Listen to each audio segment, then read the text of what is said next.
For nearly 2 centuries, humanity was treated as prey, not as equals, not even as enemies worthy of respect. Across the civilized regions of the galaxy, humans became something far worse in the eyes of the great alien powers. They became entertainment. Entire species built reputations around hunting humans through abandoned colonies, ruined stations, asteroid tunnels, and forgotten frontier worlds. Human refugees were sold between criminal syndicates.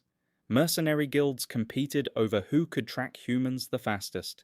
Rich alien aristocrats paid fortunes for human pursuit expeditions, convinced Earthborn people were dangerous enough to make the hunt exciting, but weak enough to always lose in the end. The galaxy told itself a convenient lie. Humanity was savage, emotional, unstable, and primitive. They said humans were too divided to survive among the stars, too violent to cooperate, too fragile to endure galactic politics. So, when Earth's outer colonies began disappearing one by one, almost nobody cared. A mining moon would suddenly go silent. A cargo convoy would vanish in deep space. A settlement would stop transmitting forever. Investigations were either delayed or quietly buried because, in truth, the galactic powers benefited from humanity's suffering. Human worlds sat on valuable trade routes, rich minerals, and strategic jump corridors. The fewer humans there were, the easier it became to carve apart their territory like scavengers feeding on a corpse. But the galaxy misunderstood something fundamental about humans. Humanity had never been at its most dangerous when it was united, prosperous, or comfortable. Humanity became terrifying when cornered, when hunted, when survival itself became the only law left. At first, humans ran. Entire populations abandoned colonies overnight. Families packed their lives into overcrowded transport ships with no destination except away. Children grew up in refugee fleets drifting between stars, hearing stories about worlds they would never see again. Human governments fractured under pressure. Some surrendered to alien coalitions for protection that never came. Others became authoritarian survival states, obsessed with military expansion. A few simply collapsed. To the rest of the galaxy, it looked like humanity was dying exactly as predicted. But hidden beneath the chaos, something else was forming. Something ancient, something deeply human. Adaptation. Across shattered colonies and ruined fleets, survivors began sharing information. Which alien species hunted for sport? Which corporations funded extermination campaigns? Which admirals authorized orbital strikes on civilian populations? Human engineers learned alien weaknesses. Human smugglers mapped secret hyperspace lanes. Human hackers infiltrated military networks. Human soldiers who once fought separate wars began training together in hidden stations buried inside dead moons and rogue planets. The galaxy believed humans were retreating. In reality, humanity was studying the hunters. Then came the massacre at Vega 9. Even decades later, every surviving human could describe it in perfect detail. Vega 9 was not a military world. It was an agricultural colony with barely any defenses. Nearly 3 million civilians lived there. Farmers, engineers, teachers, families. The Krell Dominion attacked at dawn without warning. Their warships descended through the atmosphere, broadcasting hunting signals across civilian frequencies, treating the invasion like a ceremonial blood sport.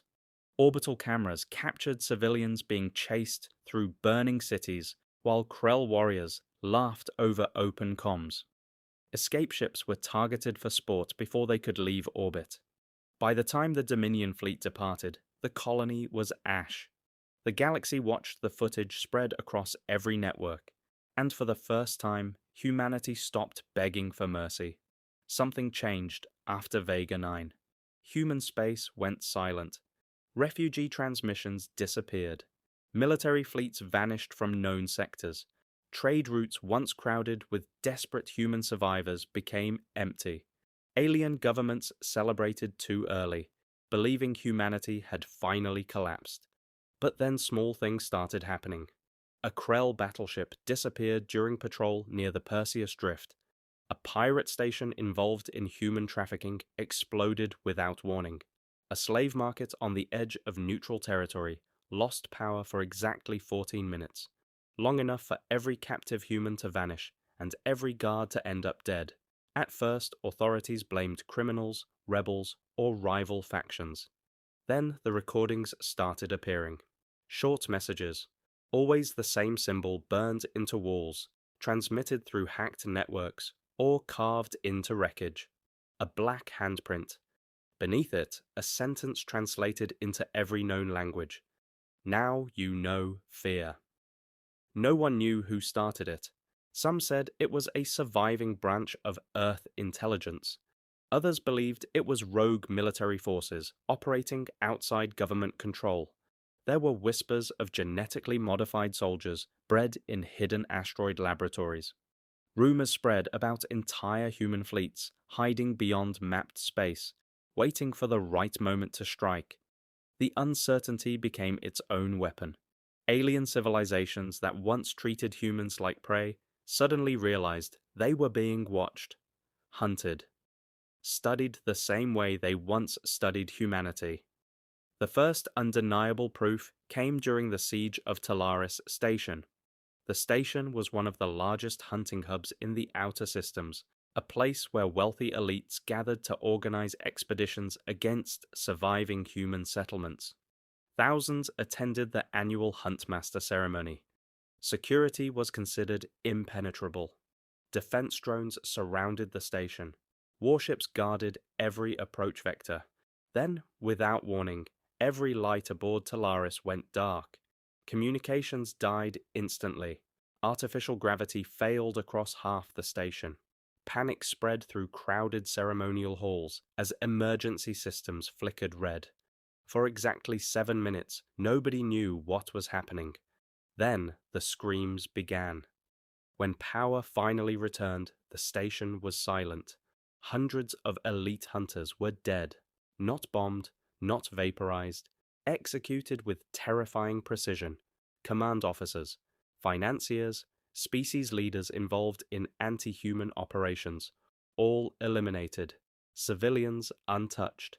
In the center of the main hall stood a single human figure in black combat armor, face hidden behind a reflective visor. Security footage showed the figure staring directly into the camera before transmitting one sentence: "The hunt is over." Then the human vanished before reinforcements arrived. The footage spread across the galaxy within hours. Fear followed immediately after. For the first time in modern galactic history, alien governments began issuing civilian warnings about humans. Military academies updated tactical doctrine around human asymmetrical retaliation. Entire sectors increased security patrols. But fear only grew because human attacks never followed predictable patterns. Humans sabotaged supply chains instead of launching invasions. They infiltrated governments, destroyed fuel depots, crashed economies supporting anti-human campaigns. Admirals disappeared from locked chambers. Prison worlds holding human captives erupted in coordinated revolts. The galaxy had spent generations believing humans were reckless fighters driven by anger. They discovered too late that humans were patient, cold, methodical, and when necessary, absolutely merciless. The most terrifying part was that humans adapted faster than anyone else. Alien species often relied on centuries of stable doctrine and tradition. Human beings changed strategy in weeks. If an enemy developed thermal tracking, humans used decoys and environmental masking. If alien fleets blocked hyperspace lanes, humans traveled through regions considered too dangerous for navigation. If planets became impossible to defend, humans turned entire worlds into traps. Every defeat only taught humanity how to fight better. The hunters had created the perfect enemy by forcing humans to survive. And yet, the galaxy still underestimated what truly drove humanity. Revenge mattered, yes. Rage mattered. But beneath it all was memory. Humans never forgot the colonies burned, the families lost, the billions who vanished without justice. Every soldier carried names engraved into armor. Every fleet carried records of dead worlds. Human children in refugee fleets grew into adults raised entirely by stories of betrayal and survival. Entire generations were born into the hunt. The galaxy expected humanity to collapse psychologically under endless trauma.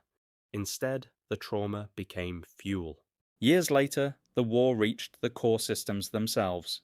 The powerful civilizations that once watched humanity suffer from a safe distance suddenly experienced attacks inside their own borders. Human stealth ships emerged from impossible regions of space. Defense networks failed without explanation. Entire military shipyards detonated simultaneously. Some alien worlds surrendered before humans even arrived, because terror had already done the damage. Human forces gained a reputation unlike anything in galactic history. They did not conquer for glory. They did not demand worship. They came for accountability. Governments responsible for extermination campaigns were dismantled piece by piece. Officials disappeared into hidden tribunals. Military leaders were hunted across star systems, no matter how far they ran. One alien diplomat famously said during emergency council hearings, "We thought humans feared death. We were wrong. Humans fear helplessness. Once they lost everything, they stopped fearing anything at all." That sentence spread everywhere because it explained the nightmare perfectly. Humanity had crossed a line the galaxy did not understand. A civilization with nothing left to lose becomes impossible to control. In the end, the war transformed the galaxy forever. Human territory expanded again, but not through conquest alone. Many species that once feared humans eventually allied with them, because they realized humanity's violence was never random. Humans protected those who stood beside them. Refugee species fleeing oppression found sanctuary in human systems. Former enemies who admitted guilt were sometimes spared. But the hunters, the ones who treated human lives as sport, were pursued relentlessly to the very edge of known space. Some disappeared into exile beyond the galactic rim. Others spent the rest of their lives hiding from shadows, terrified every airlock hiss or power fluctuation meant humans had finally arrived. And somewhere deep in the galaxy, among silent fleets drifting through dark space, human veterans still repeated the same warning to every new generation born after the war. Never start a hunt unless you are absolutely certain your prey cannot learn to hunt back.